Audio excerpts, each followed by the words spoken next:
He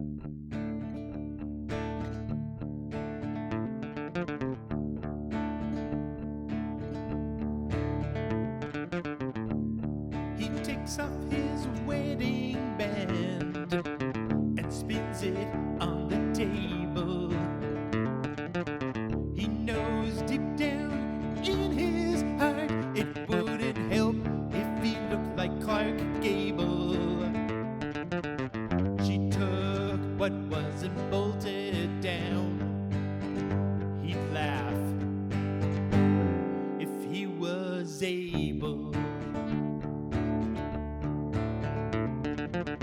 Another beer, what the hell?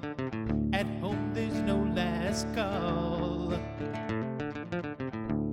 He's staring at its slender neck, then he throws it at the wall. There's a time to rise up and a time to fall.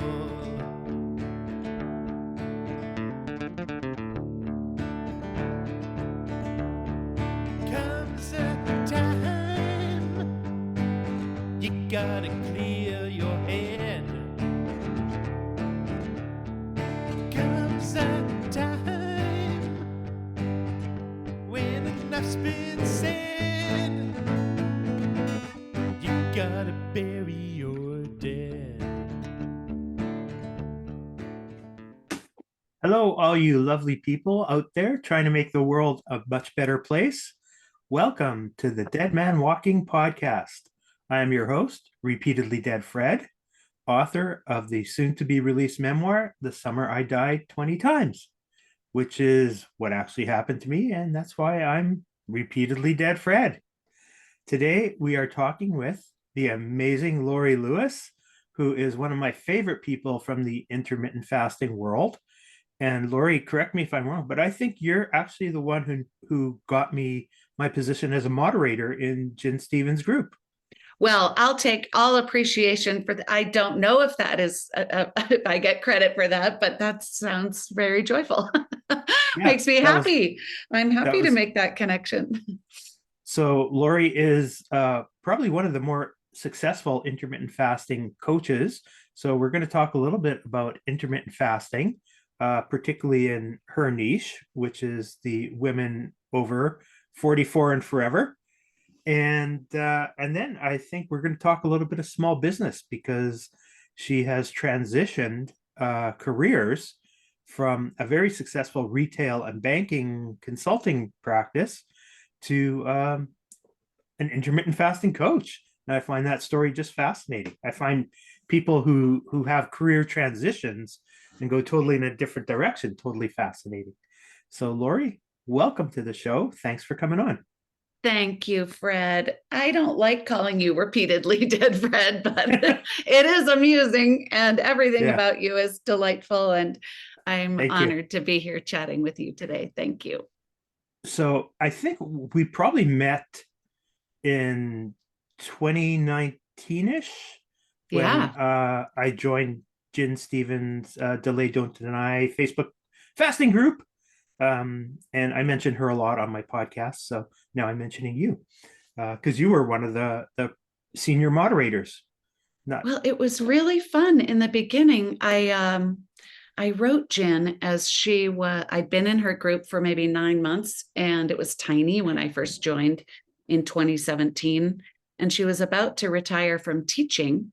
Talk about a career change. I mean, a PhD and 28 years of teaching, and suddenly she's an author and leading an online group of people, motivating and inspiring and educating. And so I wrote her and I said, do you need any help? Like maybe an advisory board. And so that's why she always called her group of modders the advisory board.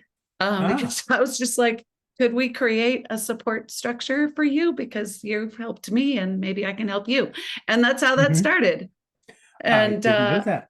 I think I would say that my taking that initial step to personally introduce myself and offer my support may have been the first step to me actually being an intermittent fasting coach. I didn't think that I was going to become that, of course, but with working so closely with her in a giant, I mean, just explosive group, as you know, and supporting so many hundreds of thousands of people with their health and their questions and their concerns and their fears and their wins, gave me an incredible amount of practice. And she has some personality traits that I do not have, that I admire so much, that to have under her wing and influence and guidance, and to be able to observe her and be close to her, helped me so much. Yeah. She's definitely a force of nature. And I told her when she decided to archive the Facebook group that if I ever went back to academia and I was going to write a business case, it was going to be on how she created this micro empire that allowed her to do so much good for so many people. That is, I love that idea. And I would say that the things that I most learned from her, those personality traits that I feel she has that I do not, one is to be extremely certain in her conviction of what her methodology is and what it isn't. And if you want to play in my sandbox, you agree. So it's like, here's what we do here. And here's what we don't do here. And to be that clear, most of us, well, myself, I want to be, and she does too, want to be incredibly inclusive and love and help everybody. But if people aren't willing to play the game how you're playing it, then it's like trying to play tennis on a football field. It's like, no. So that clarity, wow, did that help me? And to do it compassionately and lovingly and firmly. And then the other thing is that Jen knows what is aligned with her and what isn't. She's very clear. But then when she has an idea, like boom, the idea, it's done. It's almost as if the thing is done as soon as she has the idea. Wow, that I think I ruminate and drag my heels and kick the can down the road. And so, in the spirit of this conversation, which is, what do I do and how did I get there and so forth, I am seeing now in this just a few minutes with you a big difference in exactly what that difference was that Jen made for me to have the courage to move forward in this direction of being a certified health coach who specializes in intermittent fasting. And Fred, I have clients in Kuwait and Japan and New Zealand and Australia and Canada and the US and Europe and England. And it's amazing. So I'm really, really grateful to be here. So where did you get your certification from? I went to the Institute for Integrative Nutrition, IIN, in New York. Years ago, they started as an in-person coaching company, and you could go into any, fancy coffee shop, and there would be these beautiful red brochures there from the Institute for Integrative Nutrition. They were just all over the city for years, and I would read every page, and I would think, oh gosh, if I could ever afford to go there, it's just something that was on my desire, my heart for many, many years, like over a decade. And then the first year, also I had friends who went, and they would go to Lincoln Center to the big classes, and I was really jealous. And then the first year that they had it all digital, you downloaded the app, but you got a box of books in the mail, and there were phone calls, conference calls, and so forth with your coach and your group. So that was back in 2011, 2012 that I got that certification. And I never thought I would use it. For me, it was a person. I never thought I would use it to be a health coach. Of course, I thought I would use it for my own personal knowledge of treating my body very well and understanding nutrition. And the thing about IIN is the foundation is all bio-individuality. There is not one right way to eat. And that's very aligned with me. I never wanted to be the food police. I wanted to figure out my own system for my own self. And I loved it. I'm so grateful that I got that teaching. Yeah. And I think bioindividuality is something our general medical system really misses the boat on. Because, we have all these standardized tests, but we're not standardized people. So what your blood work, we can have the exact same blood work, but what it says for you is totally different from what it would say for me. And we just have all that guidance that's based on things that aren't representing what we are. That is for sure true. And then another piece of that, once you say looking at your numbers and your blood work, that our medical system isn't looking at the underlying cause. It looks at, Mm-hmm. oh, what's wrong with you now? And how are we going to fix it? Usually with a pharmaceutical.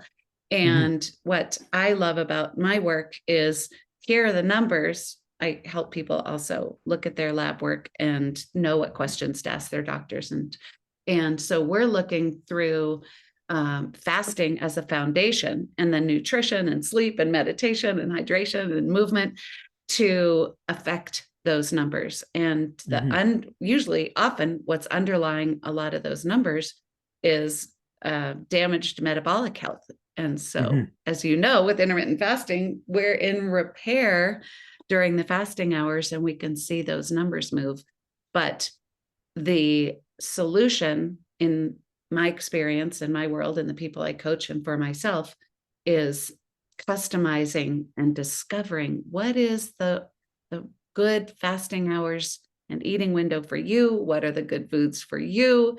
And there is not one magic. People will say to me, oh, you're an expert in intermittent fasting. What's the best schedule? I'm like, oh, that's a good place to start. There isn't one. Let's talk about you. Yeah. It's all about the tweak. Yes.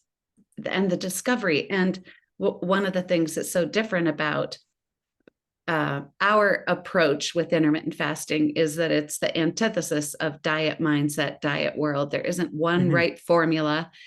And rather than trying to master the perfect formula and get it right and do everything right every day, which is aligned with diet culture, we're more in the spirit of curiosity and discovery. And this is an experiment and you can't screw this up.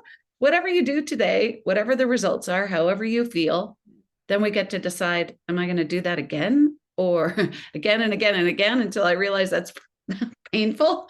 Or am I going to, as you said, tweak and experiment, and you can't get this wrong? So I'm fascinated by your story that you've told a number of times about how when you were really struggling, and this was pre-IF, and how you stumbled upon it. Do you want to share that story? I would love to, because it reminds me of my mom. So yeah, the reason I have a workbook called Celebrating Your Vibrant Future, Intermittent Fasting for Women, 44 to Forever. And there are many reasons I picked 44.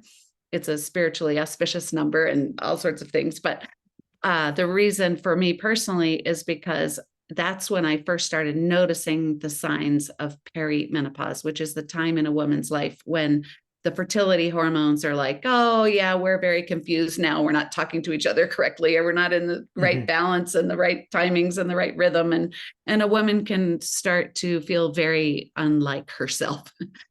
And so I struggled with the symptoms of perimenopause for about 5 years. And that was the time in my life when I was my healthiest. I was lean and fit and strong and running marathons and I'd finished up with IIN. I just felt great. And so I went through the challenges of perimenopause. And then when I went into menopause, which means, so for people aren't quite clear, like what actually is that? When your period stops for a whole year and you don't have a cycle, on that magical day that a year has passed, if you happen to know notice when that is, you're in menopause and you're now postmenopausal. So that happened to me when I was 49, which is early. And I was so relieved. I thought, oh my goodness, I'm so glad all this struggle's over. I suddenly gained 50 pounds. So that Wow. hormonal imbalance with the estrogen and fat cells and insulin and cortisol, my body was holding on to fat for dear life.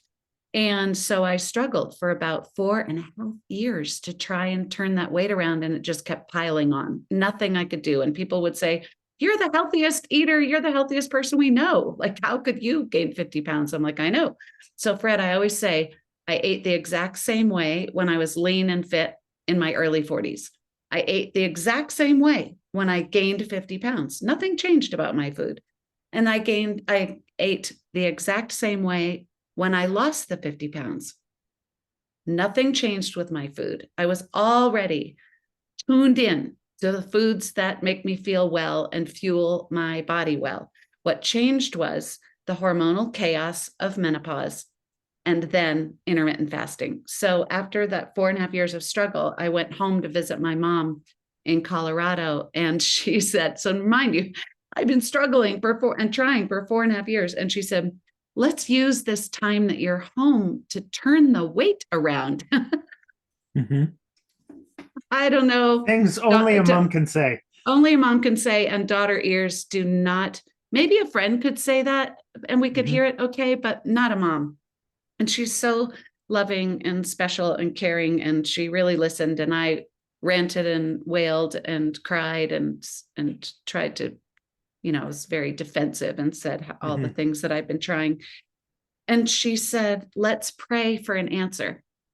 And I just, that was such a peaceful and generous thing to offer. And I went up to bed and I pulled out my phone, which we all know we shouldn't do, but we do. I do still. I'm like, put it away. And I think I Googled the same thing that I always had, like hormonal, menopausal, stubborn fat, help me lose weight, all the things in one long line. And up popped intermittent fasting. I had never seen this concept. And mind you, I had been studying wellness for a lot of years. And so I knew about long-term therapeutic fasting. I didn't know that you could create for yourself a daily fasting regimen and consciously put your body into a state of repair and then consciously eat later in an eating window and feel very well during the fasting hours and feel very well during the eating window. And so I stayed up reading about it and watching some videos and stumbled down in the morning as the sun's coming up over the Rocky Mountain peaks. And I shared with her and she said, well, that makes perfect sense. How can I support you?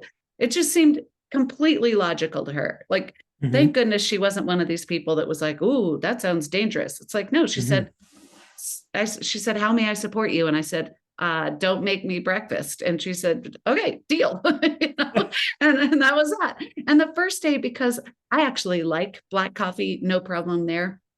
So that first day, I just aimed for noon. I was like, all right, I'm not eating breakfast. I'm just going to aim for noon. And I was off and running. And Fred, I just hit a few weeks ago my 2000th fast in a row. People will ask, is this something you're supposed to do every day? And I'm like, absolutely. But you can change it. I didn't have the exact same eating window for 5.5 years. I moved it around depending on social things and whatnot. But because I had a goal to restore my healthy weight and restore my health, it wasn't just the weight. I had brain fog and memory loss, and I was aching head to toe. Yeah. So I was a hurting pup. And now I'll be 60 in a few months, and I have no aches and pains, no medication. I'm my normal healthy weight. My skin is, looking better and glowing. So yes, I'm very you are glowing. grateful. Yeah, it's an extraordinary way to live. And I hope that I'm able to be not only a guide for people, which is my occupation now, but be an example that it's not all downhill from here. And you can feel in pain and hopeless and despondent like I did. And wow, maybe I have to surrender to the hardship of the rest of life. And it's like, nope.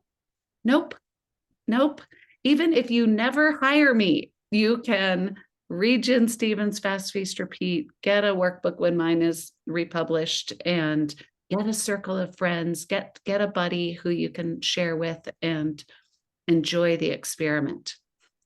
Mm-hmm. I think I coach people, but not to the level that you do. Um, and people will look at me and they'll say, "Well, you don't exactly look slim." And I I said, know I had someone say to me, your face looks kind of fat. I'm like, okay, that's my face. but 90% of intermittent fasting or time restricted eating, whatever you, is what's going on inside. And as you know, I've had like a constant barrage of surgeries, which sets you back and, it knocks your system out of balance again. And it takes a while to get your system back in balance. And, but I know that the intermittent fasting is still working because I don't have any of the brain fog anymore. I don't have any of the all body inflammation anymore. I don't have the aches. I don't have the sleep apnea, all these other things. My type 2 diabetes reversed itself. So on the outside, maybe I don't look as slim as I possibly will in a year or two, but it's still working.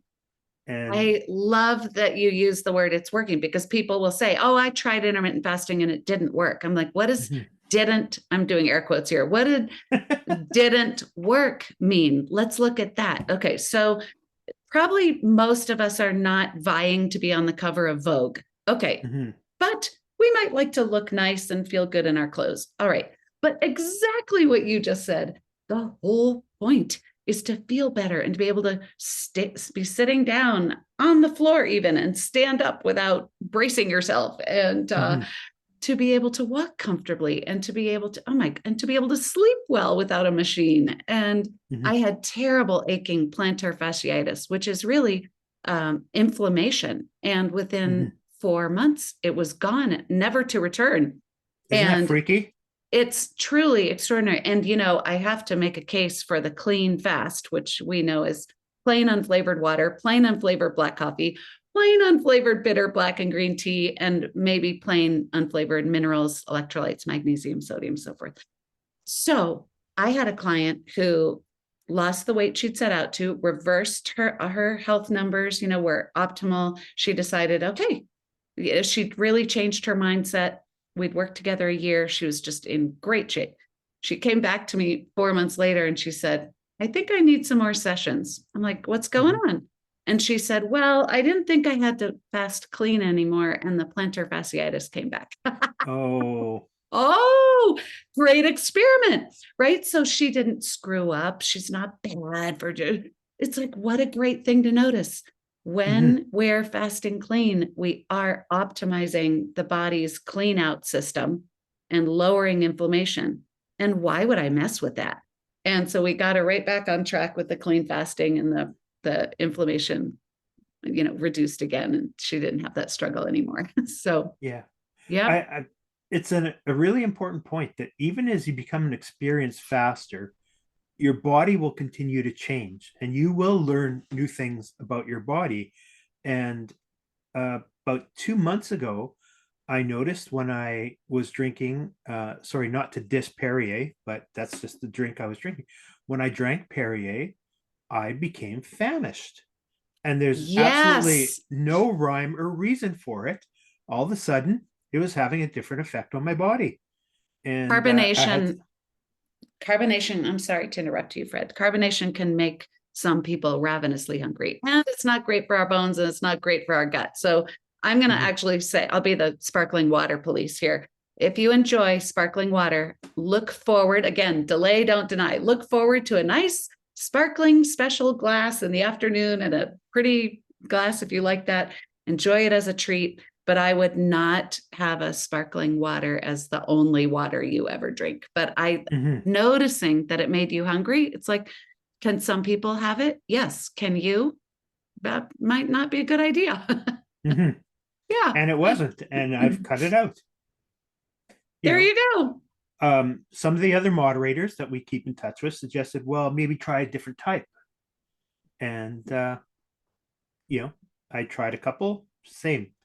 So my body just had reached its maximum level of tolerance for that and said, move on to something else, young man. Incredible. It's also the same with sugar. People put so much effort into trying to quit sugar, but then replacing the sugar with other sweetness. Mhm. And I'm so happy I've been able to help people wean off all sweetness. The amount of effort to try and have the alternative, when we could actually remind our tongue that it does like bitter things, and we Mhm. don't need to be chasing so much sweetness. And that's been very helpful for a lot of people, is to wean off the monk fruit and the stevia. And talk about ultra processed food. Woo! So Mhm. I'm very interested in supporting people once they get that their fasting foundation, and their body is in the driver's seat communicating to them like your body communicated to you. Yeah, I'm not so into this anymore. Mhm. And that rest time in the fasting hours and those healing hours, that also helps our brain clear up, that we can start noticing what foods our body actually wants. And what it actually wants is Mhm. food that our ancestors would recognize as food. Mhm. Yeah, 5 years ago, I would not have recognized that this was a source of my body rebelling, because you just don't understand your body's tiny single signals anymore because we eat so much terrible ultra processed foods. And that's probably the biggest revelation to me, is how much I hear my body now that I never did, in my previous 55 years.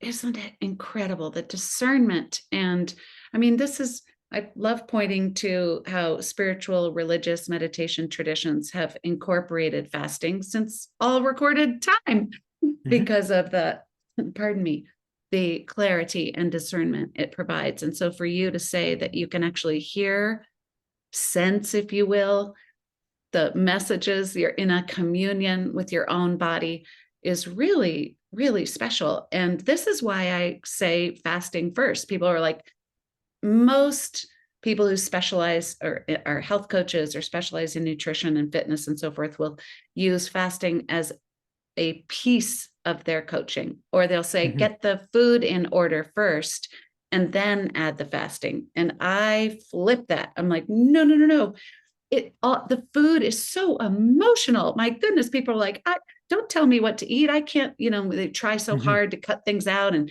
eat, air quotes, healthy as best they can, and it's not sustainable. And so if we can get the fasting hours and settle into your sweet spot and get in a rhythm that works for your goals, your work, your fitness, your family, your life in all ways, then the body's like, oh, here's what I'm interested in you Mhm. eating. Here's what I'm no longer interested in. And that process is really beautiful. That's Mhm. that's for life. So, can we take a little bit of a turn here? Mm-hmm. Because what I'm also fascinated about you, besides what you've done with your hair, and Thank um, you. is, at what point in your fasting journey did you decide to go from your successful retail and banking careers and turn your this career transition and become one of the best fasting coaches out there? Oh, How did thank that you. happen? Well, people in my life started asking me how I did what I did, because they saw me struggle for the 5 years of perimenopause and then 4.5 years post menopause, and gain the weight and trying so hard. Like, I remember I went on a girls' weekend in North Carolina once, Mhm. and you imagine girls' week. And I stuck to this elimination protocol that I was doing. And Mhm. even with people drinking wine and eating ice cream, and so they could see that I was trying really hard. And so then for me to quite quickly, Fred, in the first 3 days of intermittent fasting, I wasn't getting on the scale because I was at my mom's house and she didn't have one. Mhm. But I hadn't lost any weight in 3 days, but I felt like I felt like myself again. I remember standing there and suddenly I was clear and grounded. That's how I felt. I was like, "Oh, there I am. Whoa." And so people could see a shift in my countenance, I think. And then Mhm. as I saw people I went back to New York, where I lived for 25 years, maybe 2 months into my intermittent fasting journey.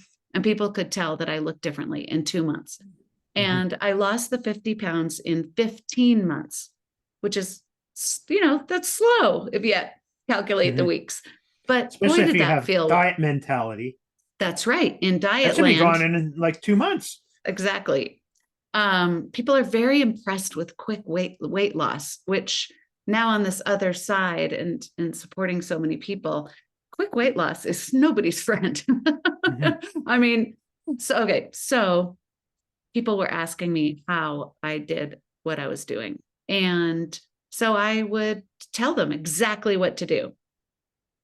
And yet, many or most of us are dealing with a lot more than just the clock and waiting to eat. It seems easy enough. Well, most people would describe themselves these days as an emotional eater. Most Mhm. people, right? So, whatever emotion for you surges up that you deal with food, the coping mechanism to make yourself feel better, that is a habit, a pattern that you may have had since you were 4 years old, is very hard to break. And add to that the pressure to do things quickly and perfectly. I ask people when I get on the phone, I'm like, how was your week? And tell me what's going on. Well, it was okay. I didn't do it perfectly. I mean, if I had $1 for every time someone said they didn't do it perfectly, Mhm. it's just how we're trained right now. It's the water we swim in. It's like trying to do everything perfectly and quickly in an environment where we're being fed food. The whole grocery store is full of what I call not food with a hyphen, not Mhm. food. So I don't demonize it. For me, it's like not food. And people are like, what do you mean? The grocery store is full of food. What else is in there? It's like, just go look at the coffee creamer section. Go look at the energy bar section. Those energy bars are ultra processed food. I also have noticed, it's purely anecdotal, that that when most of my clients will open their eating window or eat an energy bar, which is quick fuel, convenient, that they are ravenously hungry within an Mhm. hour. And that's a real sign that did not sustain you, and that amount of ingredients was not the fuel you needed. So I was able to respond to a group of friends who cornered me at a wedding and Mhm. said, this isn't as easy as you're making it out to be. So you have to teach us and you have to have a class. So I was a Zoom pioneer. I had to Mhm. teach everyone how to, what to click on and how to enter the password and how to unmute yourself and get yourself on the camera and Mhm. share. And now I don't have to teach anyone how to use Zoom. And Mhm. it was that first class was, I'm in my fifth holiday group program right now where I support people from Halloween treats to New Year's bubbly, never Huh. having to diet again in January. And it's such a joy. So that's how it started. A bunch of friends saying, we've had it with you, kind of telling us it's not that hard and we need your guidance. Mhm. I think that holiday twist is a brilliant concept. So good for you. Thank you. Well, it was October. And I said, well, we're going to start right now, then. We're not waiting till January because nobody would start an eating program in October. They're like, wait, why? It's the holidays. We're not going to start a diet in November. And I'm like, it's not a diet. And it was very exciting to me as the teacher who created the curriculum and led the program that each person experienced a freedom of whether it didn't even matter if they lost weight. It was that they made it to January 1st without gaining any weight. That's a miracle. Mhm. And having champagne and having gingerbread houses and, eating all the turkey. So that was very satisfying. And shortly thereafter, I got my first one-on-one client because she said she had a busy work schedule and traveled. And she was like, I don't like groups anyway. Don't, and some people really like the privacy and the customization and the ability to have it personal and intimate, which I love also. So I love teaching. Some people like one or the other. Some people are like, I love the one-on-one coaching. I love the intimacy of that and creating a plan and helping one person navigate their health and emotions. And other people prefer to teach a class. And I love both. I'm so delighted that both are equally satisfying for me personally and seem to be very effective. Some people love both. So from there, it just blossomed, and you said, hey, I can make a business out of this and help people, which I love doing, and teach and consult, which I love doing, and let's move it forward. That's right. And the biggest challenges, I would say, were getting a website up and running, but that should come later. I think that one of the great hindrances is people think they have to have everything all perfectly set up before they start. And I clearly didn't. I had a group of friends who said, teach us. I'm like, here's the Zoom link, find some more friends. So we had 18 people in that first class. And so just start, if someone has an idea, they want to make a little something or have a service or support people with something that they themselves are successful with, put a post on Facebook and say, can I find 3 people who I can lead this class to for no money or, whatever nominal fee, and you'll give me the feedback, and just start. And then the next thing I would say would be trying to figure out what to charge, because I think many people feel like if you're helping people, you shouldn't charge money. You should just help people. And I was able to take the guidance of people who are much wiser than I am. And one of my coaches, Marley Williams, said, said, the world needs more good people with money. And if people are feeling like there's there's something bad about charging a lot for your talent and your services and your time and your wisdom, then you need to get a coach to help you sort out what your issues with money are. Because I think that another guidance that I got that really helped me was whatever, do your research, what do other people charge, blah, blah, blah, step back, realize your teaching, your experience, your personality, your listening, your voice are yours alone. And some people will resonate with that. And some people will hate you. Who cares? I mean, I would like to help everyone, but not everyone likes what I have to say and the way I say it. And so whatever you feel is the right price to charge, you should double it. You should feel so uncomfortable with that price. Like, who am I? What kind of person? Nobody has that kind of money. You should just be like, whoa, wow. And then you should type in the number and step back. And people will step forward. The other thing is to not prejudge who has money and who doesn't, and who can afford you and who can't. And no, the other thing to realize with a time-based service like I have, I have 45 minutes. I start with a 75-minute one-on-one session, and then all the other ones are 45 minutes. I'm not charging for the 45-minute session. My fee incorporates all of the research and time and study and analysis and conversations and classes I've taken. So it's not like, boy, you charge a pretty penny for 45 minutes. It's like, oh, I'm charging you for 45 minutes.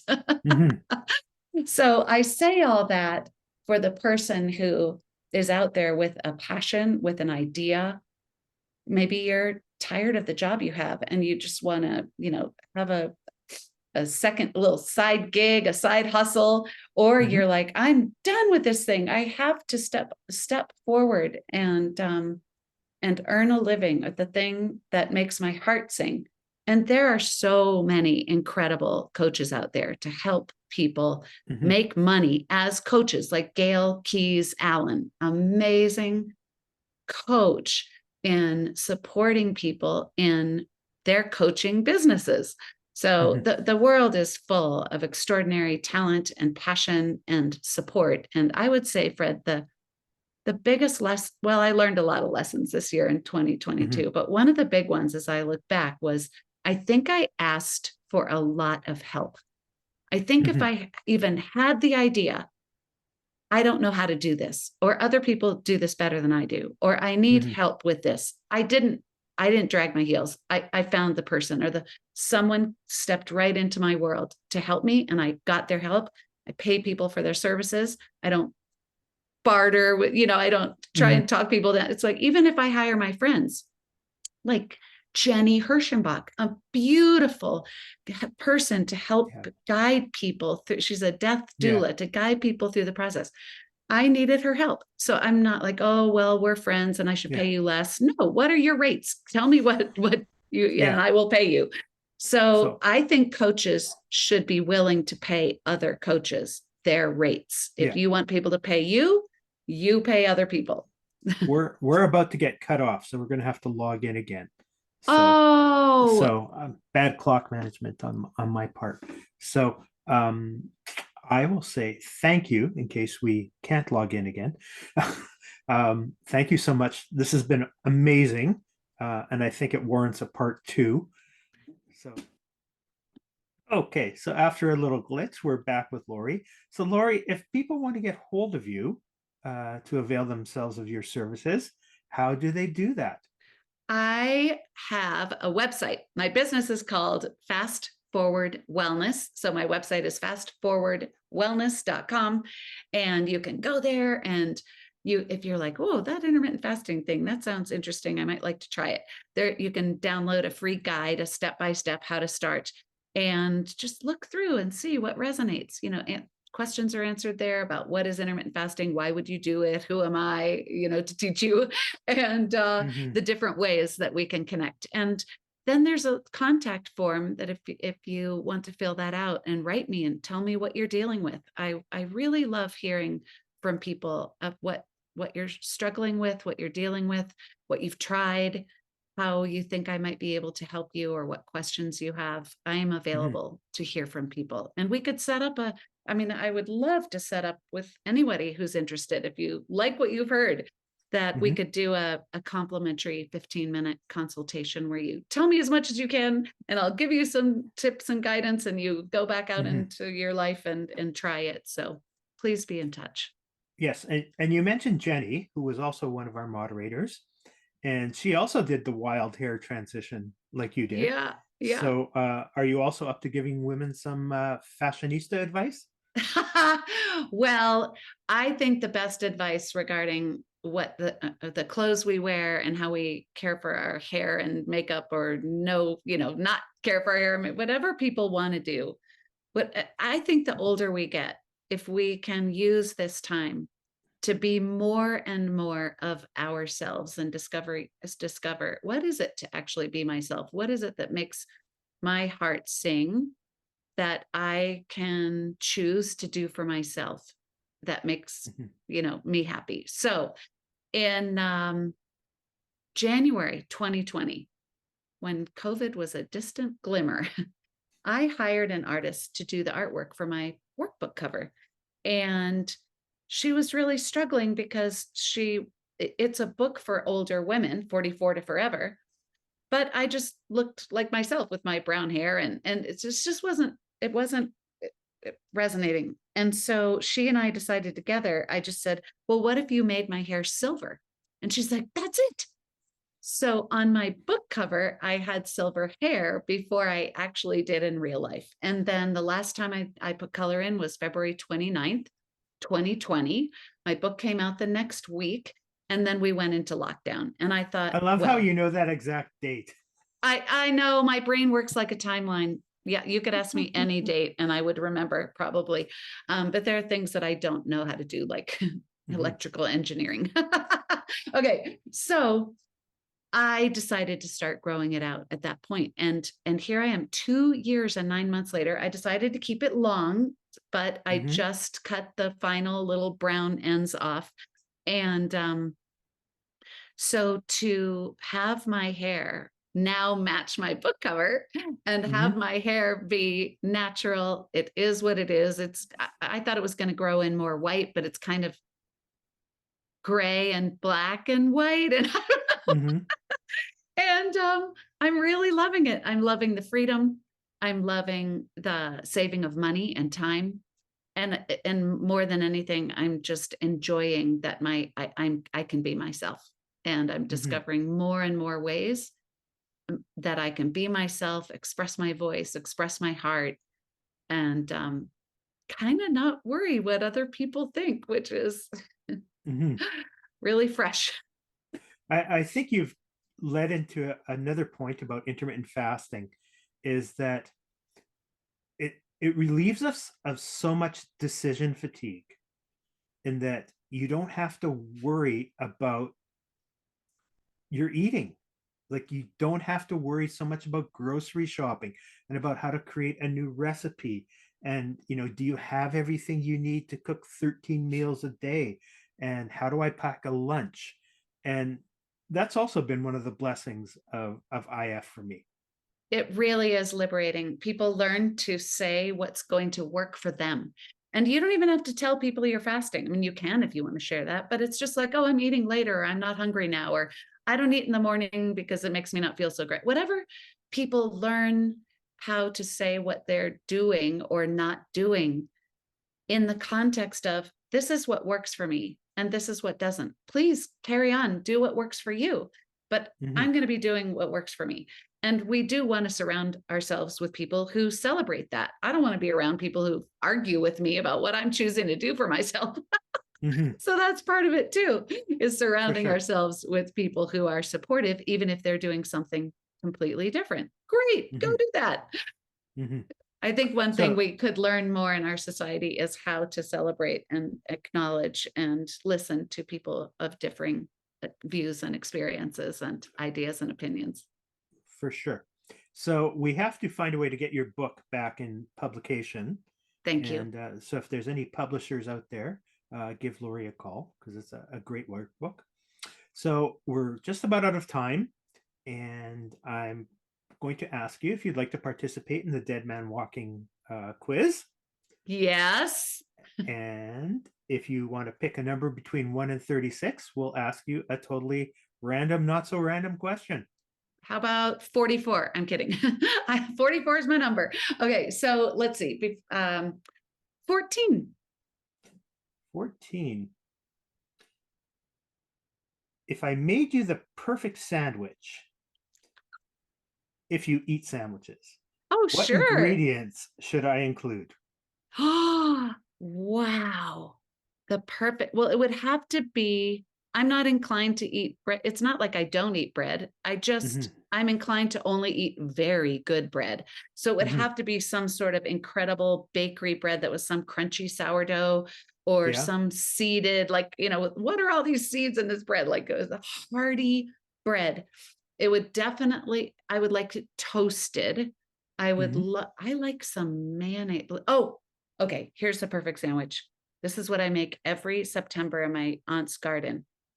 Crunchy sourdough, a smear of mayonnaise, very thick cut heirloom tomatoes, and salt. That now people are like, oh, you should put avocado on, and oh, you should put basil. No, I like it. A little mayo, crunchy bread, thick tomatoes, crunchy salt. Ta-da! That sounds delish. Yes, so good. So I think maybe we should have a sandwich making party one of these days. Oh, I love it. A friend way back in my 20s, which was a super long time ago, a friend had a party where everybody brought their own pizza toppings and he provided the pizza dough. So everybody got their pizza pan and the dough, and you could smush it out and then put on your own toppings. And it was a pizza baking party, and everybody brought their own toppings. So maybe that's a fun idea. I clearly had such a good time that I've remembered it 40 years later. Although it might take a while to, like, if you had 20 people to cook 20 individual pizzas, that might That's true. you might have to drink a lot of wine or There's some something. logistical. That's exactly. Oh, Fred, you're so much fun to talk to. Thank you for having me. My pleasure. Thank you for being on. To all the viewers, listeners, members of the audience, thank you for tuning in. And we'll hopefully see you on the next episode of the Dead Man Walking podcast. Please remember to like, subscribe, comment, share, give Laurie's website a visit, send her a message, and have yourself a great week. Bye bye.